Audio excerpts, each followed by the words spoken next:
ಇನ್ನು ರೇಣುಕಾಸ್ವಾಮಿ ಕೊಲೆ ಪ್ರಕರಣದಲ್ಲಿ ಲಾಕ್ ಆಗಿ ಸದ್ಯಕ್ಕೆ ಬೇಲ್ ಮೇಲೆ ಹೊರಗಡೆ ಇರುವಂತಹ ನಟ ದರ್ಶನ್ಗೆ ಮತ್ತೊಂದು ಸಂಕಷ್ಟ ಎದುರಾಗುವಂತಹ ಸಾಧ್ಯತೆ ಇದೆ. ಜೈಲಿನಲ್ಲಿ ದರ್ಶನ್ಗೆ ರಾಜ್ಯಾತಿಥ್ಯ ಕೊಟ್ಟಂತಹ ಪ್ರಕರಣಕ್ಕೆ ಸಂಬಂಧಪಟ್ಟಂತೆ ಜೈಲಾಧಿಕಾರಿಗಳ ವಿಚಾರಣೆಗೆ ಪ್ರಾಸಿಕ್ಯೂಷನ್ ಈಗ ಅನುಮತಿ ಕೊಟ್ಟುಬಿಟ್ಟಿದೆ. ಇದರ ಬಗ್ಗೆ ಕಂಪ್ಲೀಟ್ ಡೀಟೇಲ್ಸ್ ಇಲ್ಲಿದೆ.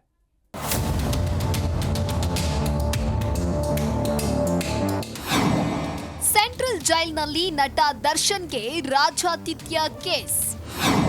ಪ್ರಾಸಿಕ್ಯೂಷನ್ಗೆ ಅನುಮತಿ ಕೊಟ್ಟ ಗೃಹ ಇಲಾಖೆ. ರೇಣುಕಾಸ್ವಾಮಿ ಕೊಲೆ ಕೇಸ್ನಲ್ಲಿ ಜಾಮೀನು ಪಡೆದು ಸಿನಿಮಾ ಶೂಟಿಂಗ್ನಲ್ಲಿ ಬ್ಯುಸಿಯಾಗಿರೋ ನಟ ದರ್ಶನ್ಗೆ ಮತ್ತೊಂದು ಸಂಕಷ್ಟ ಎದುರಾಗಿದೆ. ಪರಪ್ಪನ ಅಗ್ರಹಾರ ಜೈಲಿನಲ್ಲಿ ದರ್ಶನ್ಗೆ ರಾಜ್ಯಾತಿಥ್ಯ ಕೊಟ್ಟ ಕೇಸ್ನಲ್ಲಿ 6 ತಿಂಗಳ ಬಳಿಕ ಜೈಲಾಧಿಕಾರಿಗಳ ವಿಚಾರಣಾ ತನಿಖೆಗೆ ಕೊನೆಗೂ ಅನುಮತಿ ಸಿಕ್ಕಿದೆ. ಪ್ರಾಸಿಕ್ಯೂಷನ್ಗೆ ಅನುಮತಿ ನೀಡಿ ಗೃಹ ಇಲಾಖೆ ತನಿಖೆಗೆ ಆದೇಶಿಸಿದೆ.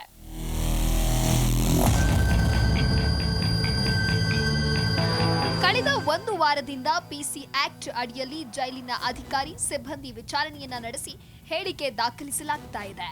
ದರ್ಶನ್ ರಾಜ್ಯಾತಿಥ್ಯ ಸಂಬಂಧ ದಾಖಲಾಗಿದ್ದ 3 ಪ್ರಕರಣಗಳನ್ನು ಪಿಸಿ ಆಕ್ಟ್ ಅಡಿಯಲ್ಲಿ ತನಿಖೆ ಮಾಡಲಾಗ್ತಾ ಇದೆ.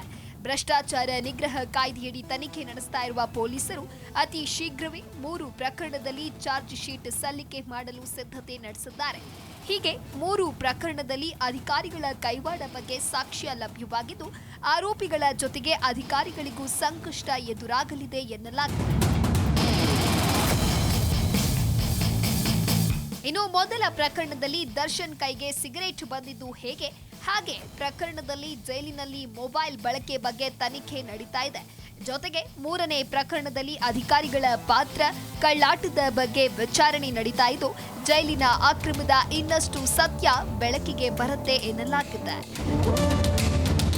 Vishwanath N Harihara, Zee Kannada news, Bengaluru.